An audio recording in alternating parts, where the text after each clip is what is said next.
Maryan. Yes. Abdul. Thank you. MashaAllah. How does sick mind know that's sick? Yeah, definitely. So you live in Columbus for a long time.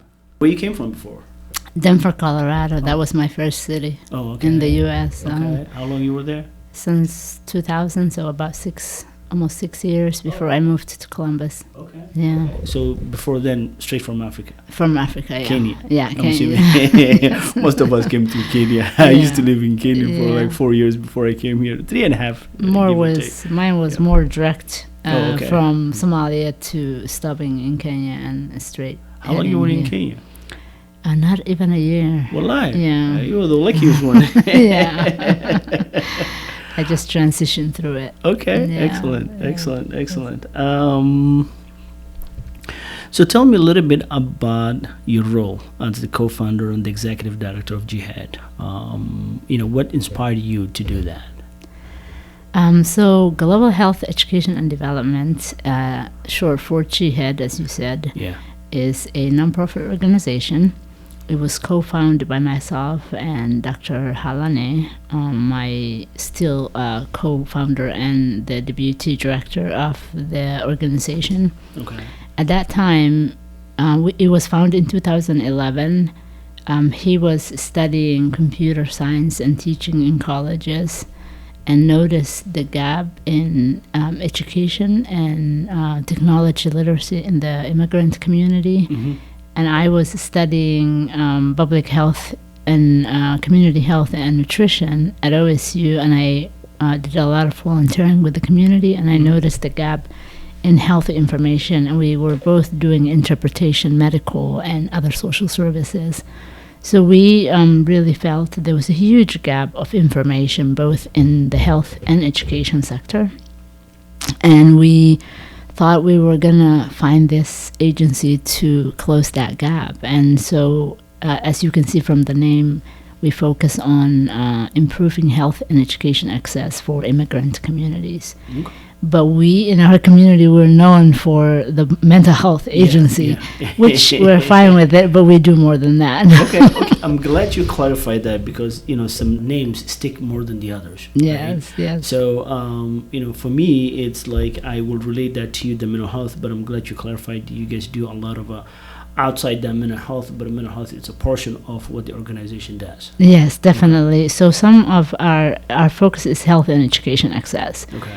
And we truly believe without knowledge, without knowing what's out there, you can't take advantage of it, whether it's higher education or good schools for your kids or health services that are available, mental health, addiction, you name it. Mm-hmm. So information is key, and that's where we felt the gap was. So one of our some of the major programs we have include summer program, tutoring program, mentorship program for higher education. We do workforce development focused in IT and on-demand jobs. We have a scholarship. Actually, right now we have a free scholarship for about 8 different IT certifications that are meant for any age, as long as you're 16 or older and have a work permit in the U.S. Does it require like a high school degree? No. You can apply, and it's through Coursera. And people that graduate from our programs, we cannot pay for their certification right now. We're looking for resources, but we will pay for the training. Okay.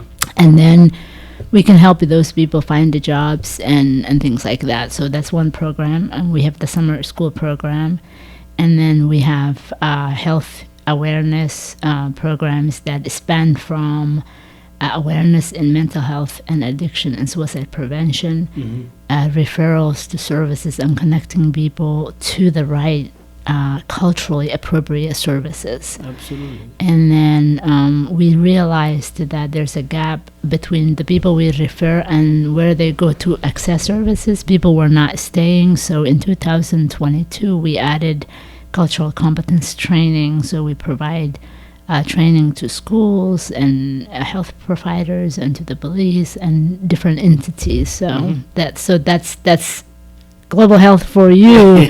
Yes, we're not just here doing mental health awareness, which is we're proud to do, but it's part of what we do. How's that information received in our community? The mental health awareness? No, all the information that you've distributed. So, like the mental health, the mentorship, the summer programs that you guys have and all that. How is the community responding to that? Are they taking advantage of that? Oh, they are. Our summer program is in partnership with Zenith Academy. When we started partnering with the Zenith Academy, okay. When we started partnering with them, they were in a list for low-performing schools, and I think they're doing much better in the last 3 years, have drastically improved, not necessarily to just our effort, but as part of our effort. So they have been a really great partner, and the program is fully booked. Okay. We have people in waiting list. We have teachers in waiting list wanting to work with us, and we have kids in waiting list that want to be in the program. The certification and the workforce development is still new, and a lot of people want something quick. And these are certificates that take 6 months to a year, but are really valuable because you can also transfer them as a degree. They can go towards your degree if you're in school. And you can find a better job. We do also help with peer support certification. Okay, what is that exactly? So if you lived with mental illness and you are recovering or in the process of like managing that, or you went through addiction and you are on the other end of things right now doing better and you want to give back in the community and also stay in this space and work in this space, you can get a really decent job as being a peer supporter. Gotcha. You can be a friend to someone else that's going through what you went through, and then you can guide them. Okay. And kind of sort of like a sponsorship. Yes, and there's a lot of agencies that are looking for culturally competent peer supporters. There are free certifications through the state, and we connect people with those certifications. And actually, we have people that are wanting to hire them. Okay.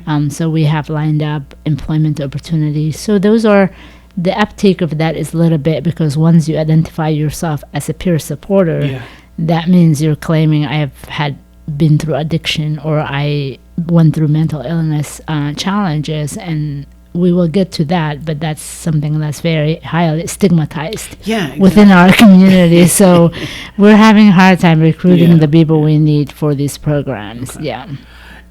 Stigma is worse than the actually disease in our community, and that is just that's interesting to look.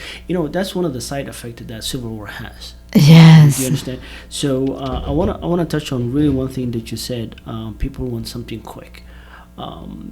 That is also a mental issue, for me, in my opinion. And I'll tell you why.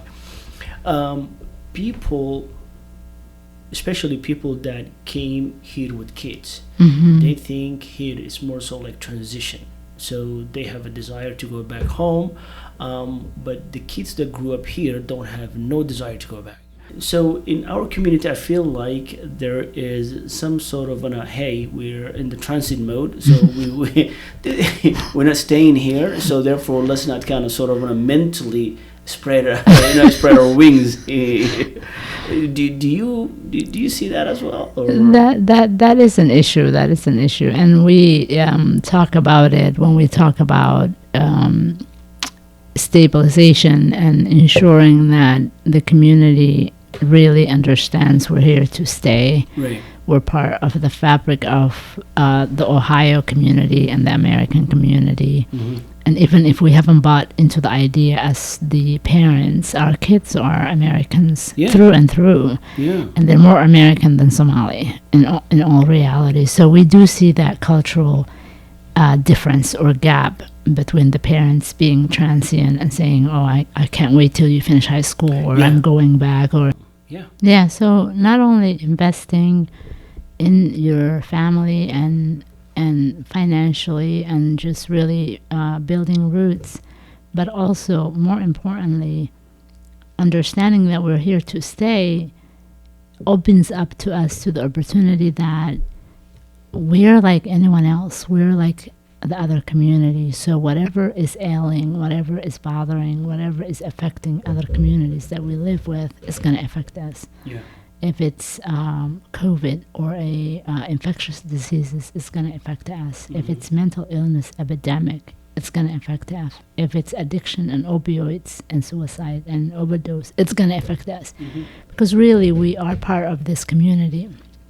So I think that transient mindset really fuels the separation that we focus. We think we're immune from some of what's happening, and that leads to denial and other things, and a host of things that we probably will get into this discussion. Exactly. It's almost like dominoes. If one falls, the rest just really does. It really does. Falls. Yeah. In the stigma also kind of sort of leads to hiding the actual disease, not confronting with it. So let's just say if you're going through some issue in life and you feel mentally challenged, and you can easily talk to somebody. Oftentimes that we don't go that route. Oftentimes that people one person told me that one time my parents just told me, hey, go 𝐕𝐈𝐃𝐄. So this is he's a 16 years old, 17-year-old. He doesn't understand the peace that you get when you're about to pray, but his mind is not on that stage yet. So freaking out here.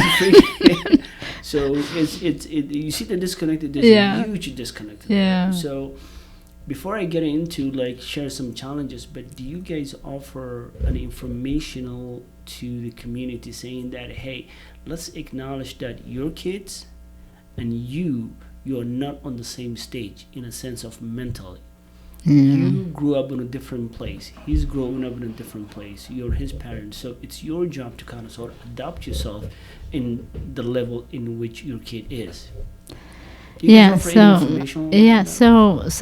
you have just made really packed statements about a lot of things. So I just want to step back and go back. Come back to the mental health piece of it first. Okay. So what I would like to do with any opportunity I have, I just would like to quickly explain the mental health and mental illness. Okay. So a lot of times we interchangeably say, oh, they have mental health issues. Yeah. Or so mental health is health, really. And what that means is we need our heart to be healthy. We need our kidneys to function. We also need our brain to function right. And so without being sick, we could have, without being mentally ill, so that we will get to what mental illness is. But before that, we just need to understand, for someone to be healthy, you need overall health. Everything in your body has to work, and that starts with your brain, because if your mind is not working, nothing else will work. But so when we discuss mental health, we want to discuss it as, are you okay? That, just because you could have a back pain without completely breaking your back, right? Or you could have you could feel heart issues, or your heartbeat could be off without having heart disease. Right. So similarly, you could have pressures in your mind, whether it's coming from a grief that you lost someone you love, or a relationship issue, or a financial challenge. You could have something bothering you in your mind.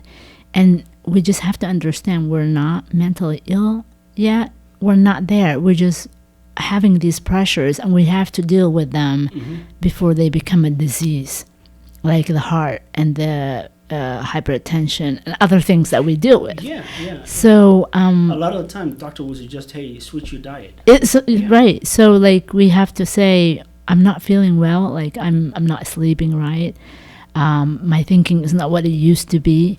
And if someone feels that, they're not mentally ill, they're just going through things, and we need to be aware of that and say, hey, you need to relax, or you need to exercise, or what's your diet like, or sleep, how could you improve your sleep, you know what I mean? Or go talk to somebody. Or talk to somebody of that understands, because if your heartbeat is off, you're going to go to see cardiologist. Absolutely. So see someone that works in the brain and talk to them about what you're feeling. And that's what we need to do. And it's not about kids, it's every age. It affects elderly, it affects the people that are in the prime of their life. It could be pressure from work, from school. So we also need to understand this is something that affects everyone. Mm-hmm. So once we understand that and we deal with that, then if that pressure or that issue that someone is feeling gets to the point where that person is not functional, like they're not doing what they used to do. If they were a student, a bright student, active student, and they stop doing that, something is wrong. Absolutely. Like that doesn't happen for no reason. And it doesn't happen overnight either. And it doesn't happen overnight. So these pressures are coming, and we need to get ahead of it. So when we're having discussions with parents, we're like, why are we waiting? We need to check, like you take your kid every day to the hospital to see if they're growing right? So like that, we need to be in tune and say, are we okay as a family, as a spouse, as a child? We need to check on each other and see where we're at with that. And then as far as the gap between the children and the parents, I don't fault the parents, because really we as a human being use what we know. Right. And our understanding as a Somali community of mental illness is lacking, is missing, because we really, if you go back and remember, if you hear mental health, what comes to mind? What comes to mind? I'm asking you that. You're asking me? Yeah. Well, why don't I? Okay, so what is that? That's something. Picture of Wali. Yeah, so somebody that who cannot control his thoughts or her thoughts, or somebody that who is just out in a violence way, somebody that who is want to go harm themselves, who's running around barefoot, people are naked, calling names, throwing stones. So that's the only mental illness we know. It's the last resort. It's when someone did not get all the help that they needed along the way, that they lost, they're really ill at this point. At this point, it becomes psychiatric. Psychotic. You have to actually admit them somewhere. And so this is the only reference we have as Somalis with mental illness, majority of us. So we don't want to associate with that. If you see and someone is dressed, if they're eating, if they're sleeping, even if they stop talking, we don't consider it illness, mental illness, because it doesn't reach what we know. So we need to educate our community about the different levels of mental challenges and when do we need to get help. Like you need to get help if you're not going to the bathroom and your kidneys are not working. You can't wait till they fail. So it's the same thing. You have to actually get ahead of it and go see somebody, or and you can't just sleep on it. Yes. You brought a very good point though, about the image that we have of the Wali. The reference we have. We have in that. Oftentimes that we don't think that we don't want to associate with it in that matter, but like you said, there's a host of things that needs to happen before it gets to that level. And there are some cases that are kind of severe, and that's a different way of, you can just acknowledge that. But, talk about the impact of not dealing with heads on, in when you experience on early symptoms. Like talk about what a parent you can kind of sort of say, okay, hey, maybe I need to kind of sort of have a second, thought about how to approach this. So education all around, both for those that are affected and their families, is important in this area. And so we as people, we need to do the self-check.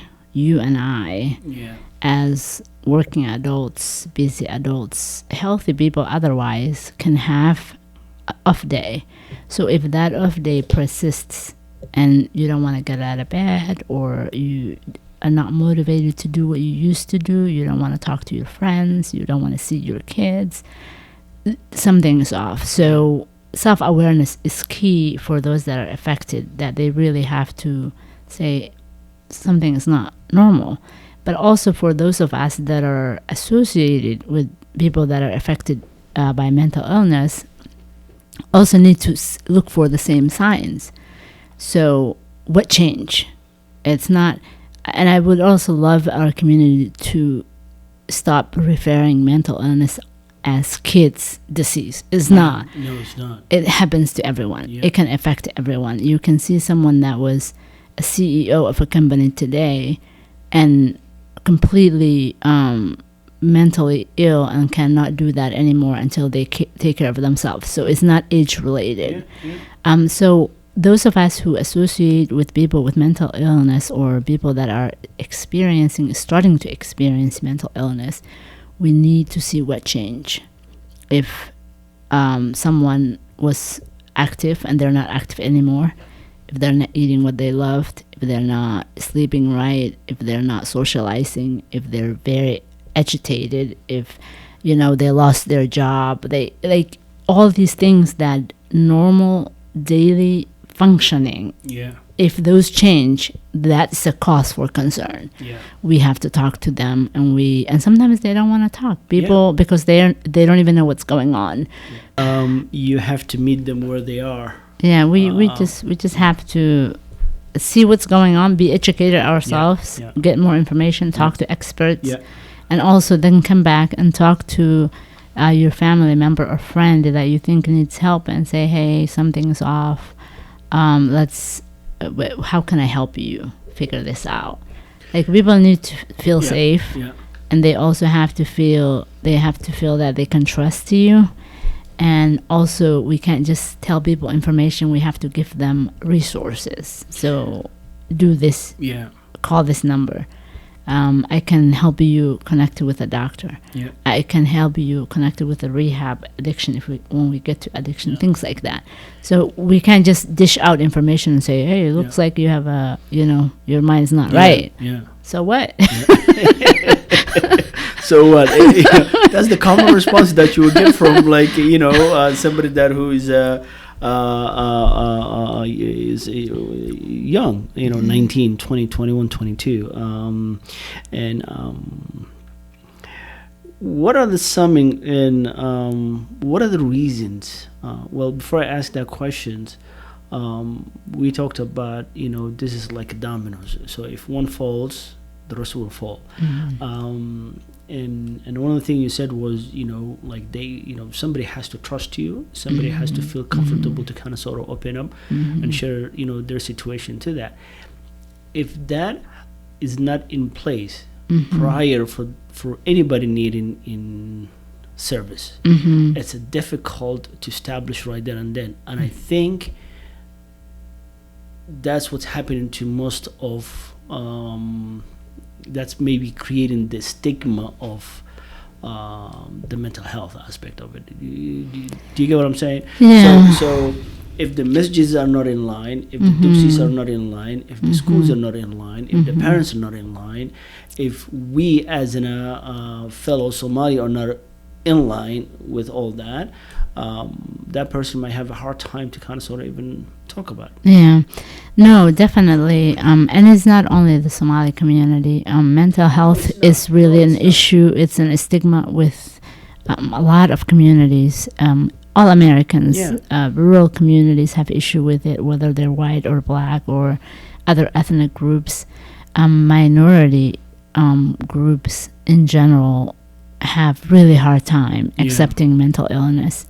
People of faith altogether, whether they're Christian, Hindu, Muslims, also have difficulties accepting, because sometimes admitting that you have mental illness, some people associate it with lack of faith, iman, which is not true. It really has nothing to do with it. It's chemical. Your brain is like any other organ of your body.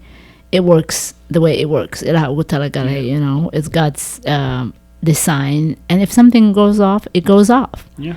And there's a host of things that can bring on mental illness. We talked about loss, grief, challenges, pressures, whatever. So as a community, we need to normalize the discussion in order to create those safe spaces. That's where we need to start. We need to talk about it, and we've alhamdulillah been talking about it for the last 5 years. When I went back to Somalia to work in Somalia back in 2015. Okay. And then when I came back, Where in Somalia exactly? I worked in Garowe as a advisor to the Department of Health about maternal and child nutrition. Okay. And then I went to 𝐂𝐍𝐿 and I worked there for 2 years about nutrition, improving nutrition. So that's not like 2 months. You were there for no. You were there for a good amount. 7 months I was out, in and out, working in Somalia. And so when I came back, I was like, I'm going to work in this community. Right. And the first thing we did was we had a meeting with the mosques, because honestly, I believe the mosque is the center of the community. And since we're a Muslim people, and when we have issues, we go to the mosque. We're like, this is happening in my household. What do I do? So we need our people of faith, imams and youth directors and masjid boards, to really understand what's happening right now in America and in the world. And mental health is in crisis mode. Right. People are depressed, people are anxious, people are scared. And so we, alhamdulillah, we had that conversation with ulama, all the ulamas in Central Ohio. Okay. And in Central Ohio. Okay. And we were like, we want to work in this space, and we want to make sure. So let me ask this. In terms of education, of knowing or maybe understanding how to approach with somebody who is experiencing situations, right? There is a deen way of approaching, and there is scientific way in approaching. So they know the deen side of it. Is there like coming back to your organization, Jihad, is there or have you guys kind of sort of also bandige inay qaataan casharo that can help them understand the scientific of it? I'm glad you asked that. I was just getting to it. Excellent. So we had that meeting with the mosques. Okay. We is were it a specific mosque or like the 𝐶𝐘𝐒 membership? There's 7 Somali. 𝐶𝐘𝐒 is Somali Islamic Centers of Ohio, I think, and it's a masjid umbrella. Okay. So we had a meeting with them in late 2018, and we were like, we wanna. Is this like the masajid school the imadi? Yeah. This is an umbrella of masjids, and so we had a meeting with them. Okay. We presented what we want to do. That was 2018. Okay. We presented our ideas. The ideas of what we want to do in mental health. Okay. Like, we knew each other, we used to work together. Okay. But when our focus changed to really hone in on the mental health and addiction issue, is when we had that meeting with them. We're like, we want to work in this space. This is happening. We can't ignore it anymore, and we need your help. If you guys are not trained to understand what's happening, we're not going to get ahead of this. And they were very receptive. Okay. They welcomed us. They said, we know this is needed. We are here to support. And the first thing we did was we organized the mental health first aid trainings. Okay, excellent. For the mosques. There is 2 mental health training, mental health first aid trainings available nationally. One is how to recognize the signs and symptoms and risks of mental illness with adults, and how to connect them to the right services. Okay. Another one is how to do the same thing with youth. So we organized in 2019, we organized 2 trainings, one for youth program and one for the adult program. Each is like 8-hour long training. Okay. And then you get a 3-year certificate. And you also get resources of where to call, how to connect to people to services. We trained 36 individuals, including imams, youth directors, madrasa teachers, and other community members. Mm-hmm. And then we continue working with masjids. We do khutbah Jum'ah awareness with the help of some of the imams, including Imam Horset. Okay. And this has happened in the last 4 years in all of the masjids of Central Ohio. Okay. We have youth programs where we do youth discussions in the masjids. We talked about addiction. We talked about recovery. We talked about getting services with different masjids. So honestly, we have been having this discussion in the last 4 years, but it's not enough. Right. It's not enough. That's what I was going to, Well, it has to happen everywhere. The discussion and the input does not offset the output of what the kids are kind of sort of displaying, if that makes sense. So what the kids are displaying, the training and the knowledge that is going into. I'm not saying it's that slow. It's The uptake. I guess you can say. The uptake is slow, especially in the family front.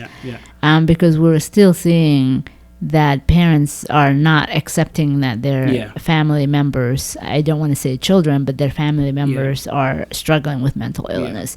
So accepting it is still slow. To continue with that training, recently, we have had a lot of suicides in our community. Yes, we did. I was going to get into that as well. But recently, in the training front, I want to say recently this year, we have had we trained 40 imams from all Central Ohio. 40 imams and teachers and directors of different masjids, Cincinnati, Dayton, Central Ohio. We brought them all together at Masjid Abu Bakr, and we trained them on suicide prevention that marries the scientific and the Islamic way. And it was provided by Islamic scholar, Dr. Ryan Awad. And so, yes, we have been training. Okay. We're still training. We're this July 17th, we're organizing another mental health first aid training. And I would love you to even participate and register for that. So you see what we're talking about. I will. So July 17th. I'll send you the link. So yes, we are training and we're talking about it, but it's not enough. It's not enough. So the key word is not enough. It's not enough. The mental health and the addiction meet some way somehow. If you're going through some situations, and we talked about kind of sort of identifying the early signs of mental challenge, it's easy for that person to turn into drugs or turn into some other way to cope with it if the service it's not available to them or the understanding is not available to them. They don't have a safe play or a safe environment for them just to kind of sort of come and share. Every masjid should have a place that or a therapist that people, or especially the youngsters, feel comfortable just to kind of sort of come and talk to them. Oftentimes that if they don't have that avenue, it's easy to turn into drugs to kind of sort of cope with the situation in which they're going through. So do you guys talked about like having like or maybe raised that concern to at the training at Abu Bakr? So few things there. Going back to the connection between addiction and mental illness is they're co-occurring. They're very much related. Either someone is struggling with mental difficulties and challenges, and as you said, they turn into chemical use or substance use as a way out, but also substance use, people experiment with these things, and sometimes they lead people. Someone will start using substance just to try out some sort of like marijuana, whatever. One thing leads to another, and then they want to get out, but they can't we talked about how mental illness is stigmatized, but substance use is 100 times more stigmatized within our community, because at least mental illness is something out of your power. Like, even though we still don't understand what causes it as a community, but we know you didn't do this to yourself. But with addiction and substance use, we think that you're crazy or you're stupid or whatever. If you did this, you're not grateful, you're here, Muslim not to hide, why do you do this? So it's like self-inflicted. Right. So so we even stigmatize, and we really do not like these to be mentioned in our community. So the stigma is even more stronger. And because there's not enough training, or because we haven't accepted the information that we've been sharing, our community hasn't accepted that mental illness is real, and substance use is another issue. So the substance use, someone might try it, it might be self-afflicted for the first steps of trying something, but it's also really a disease, addiction. For you to get addicted to substance is beyond sometimes your power to come back. And we don't understand the scientific evidence of addiction and what addiction is, and the fact it's disease. It's your brain is being hijacked, you have no control. And so we need awareness to prevent people to not get to it the first place. But we also really have to have the empathy and the sympathy to understand that this is a disease. If someone gets addicted, we need to help them to recover and to get out of it, and not stigmatize them and not hate them for that. And so we talked about the spaces, and there's no Somali rehabs that or Muslim run rehabs. Why is that? Honestly, the Muslim community, you have to accept something to get ready to provide that services. So the whole thing still goes back to that stigma. And also lack of resources. A lot of people don't have funds, don't have appropriated for these communities. That's a different discussion. But I think in order to fix a problem, first you have to recognize it. You have to identify it and recognize it and accept it. And so yes, and we I think have we're that having discussion. a hard time the acceptance process. Absolutely. So I don't know, how many more kids you need to see that that go through some hell, and how many kids you have to see that you know what I mean? That's another thing, that it's a huge overdose process that's taking place, and we are turning to a blind eye. Absolutely. Blind eye from like all angles, if you think about it. Last 5 years I've been crying about it. I've been talking to everywhere, and it's really personal, and it makes me really emotional. Yeah, it does. And I remember few months ago, end of last year, the community came together because there was something that happened in the community. Young people that were involved with the police, that were being shot, and what have you. And so that brought up a lot of the community together, the Somali community, the business leaders, and all that. We had a huge meeting about this, and I remember saying, we've been talking about this last 5 years. Are we waiting? Everyone is going to wake up when it happens in their household, and that's not right. We don't have I don't know if you listened to that clip I sent you. I did. We did something about that. We collected some data, and for us to know that we lost 30 kids to overdose, or 30 people, I want to change the word. Words matter, not kids, people. We lost 30 people last 3 years to overdose, and if you know that and you still think that's okay, something is wrong as a community. So we don't all have people to spare. We're losing our brightest people. We're losing our future. And really we need to take this seriously, and this is an epidemic. It's hitting everyone, and everyone is dealing with that. So the discussion is ongoing, but Okay. we need to do more. Yeah, We need to do more.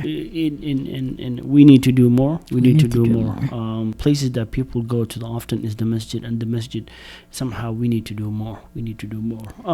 You should bring ulama to this discussion and I this would love to. podcast. I would love yes, to. because I I would think love there's to. people that are doing I would great love work. to. I have approached a few people. It's almost like pulling a teeth.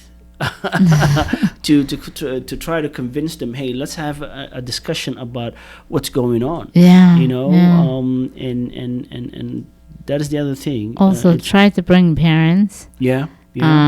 spouses, Yeah. family members Yeah. of those that have struggled. If we can find the people that are recovering from mental illness or addiction, to come forward Yeah. and talk about their stories, Yeah. that will go a long way. But because of the stigma and Yeah. the shame associated with Yeah. it, a lot of our communities are not willing to talk about it.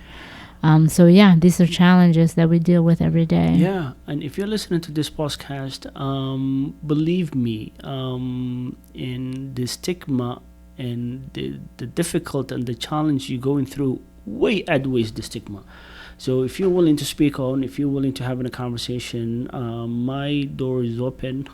All you have to do is just to draw me in a text via, Facebook. There's a link to my Innovation Somalia Podcast on Facebook, so you can just DM me there, and we'll just definitely try to set this up. I would love to hear from your story, and I think those are the powerful that people can benefit. And it may save a life. Yeah. Yes. If someone is It may save a speaking life. about their Yeah. experience, a Yeah. family coming out and Yeah. talking about signs and symptoms and what they dealt with. Yeah. And I know it's painful. I know it's not easy. But honestly, it can save a life, because a Yeah. lot of people have to identify with Yeah. that person that's speaking Yeah. in order for them to take a step. Another quick thing that I want to mention is we also have seen a lot of suicide Yeah. Yeah. within our community, and this is also something that's happening in a lot of communities, and it is very highly tied to mental illness. Okay. Over 90% of those that go through suicide have mental illness, underlying mental issues. So please, let's get ahead of this. Yeah. Let's talk to everyone that you think needs help. Yeah. There are resources that are available. Global Health at 𝐔𝐻ED, we are willing to connect people to services. You don't have to have insurance. Yeah.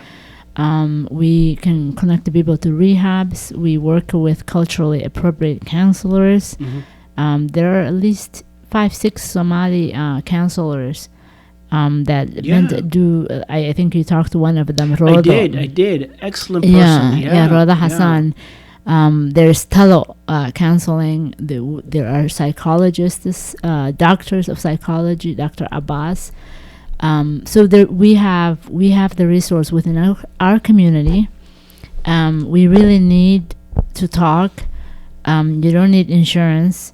If you're struggling with addiction, there are rehabs that you can walk into that would help you with insurance, that would help you in recovery processes. So please reach out and let us help you. Yeah. And also those who do not want to talk to, another thing you mentioned that I really want to go back to is that people might want to talk to the mosque. Yeah. Sometimes they don't want to talk. The mosque needs to have information posted. Yeah. A lot of people that are struggling with mental illness can speak English. Yeah. And they really just have to find the right information to reach out. Yeah. And right now, there is this amazing thing happening nationally in this area, and it's that there is a new number for mental illness and life crisis. Okay. It's 988. Oh. When you have emergency, we all know how to call 911, right? Yeah. So similar to 911, now people that are struggling with mental illness and other life crises that are not like emergency, like you can call 988. They have qualified individuals that can talk to you, ask you, do a quick assessment, and connect you to the right service. And so that cuts down the stigma. Yeah. Yeah, you don't need to talk to. You could be in your house. If you don't want to talk to your family, call 911. Yeah. You can text, chat, 988. call. 988. Yeah, me. I've been doing the 911 thing for a while. Yeah, so call 988. It's 24/7. You can chat, you can text, and you can call. Okay. And they do have different languages as well. Okay. So even if language is an issue, Yeah. you can ask for your language as well. So See, it's becoming more easier and easier too. And the help, it's meeting you halfway where you are. All you have to do is just take a two steps just to kind of sort of reach out. Also, one of the things that in the environment where our community lives, it's kind of sort of breathing for this type of situation to kind of sort of exist. Where kids grow up really matters. it really does. Yeah. Your zip code. Your zip code really matters. Yeah. So neighborhood matters, but also, as you mentioned, we are in different neighborhoods and we're gonna face these challenges. But really being close, being in tune, knowing what's happening in the schools in the area, being involved goes a long way. But also safe activities, making sure that as a community we can work together at the masjid, at the school. We're blessed. We have a lot of charter schools. Yeah, we do. Yes, we have a lot of charter schools. We have a lot of mosques. So we can really, and we have a lot of people that are business owners. That are building mansions in Nairobi and doing big businesses outside while we're losing our community here. So I would really ask our community to band together. Those who are blessed and have resources, please open up community centers, open up rehabs, do these things that we need in our community. What we really need is a community center and a center that you can go to. I'm talking about like combination of multiple things. In one place you can go to, you can kind of sort of get the service that you need. Right now I know you're connecting people with the right resources. That, whether that's therapy, whether that's recovery. So we need to have like an open center. If you need some help with filing papers, you can get some help. If you need immigration help, housing, recovery. So, and I think that's one thing that we lack in. And we do have different organizations that work in different area. We have people that do housing. And things like that. We don't need a center. We need multiple centers because the Somalis are all over the place. So in each community we're at, we need multiple services. One, we need the prevention. We need to band together and really speak the same language. We need to make sure we have safe activities for youth. We are employing our youth. We're all it takes a village, right? It takes a village to raise a boy. It takes a village, so we need to do that. There are a lot of women that are in the house that are depressed. We need activities for girls. We need activities for young mothers. So we need to band together, and masjids need to do their part. School and charter schools need to do their part. There are a lot of charter schools that I know are doing amazing work. But the thing about those, somebody needs to kind of sort of lead that. So it's easy to break one piece of pen, but if you have 10 pens, it's harder. It's harder to break that. And I think that's the piece that we're missing. Definitely. So we have a lot to do. We have a lot to do. Okay. So let's have this discussion in every household, and please don't be shy to seek help. There's nothing shameful about being ill. We don't do it. We don't inflict it. We don't cause it. It happens, and it happens to everyone. So we're here to help. We'll leave it at that. Thank you so much for your time. I appreciate it. All right. That's it.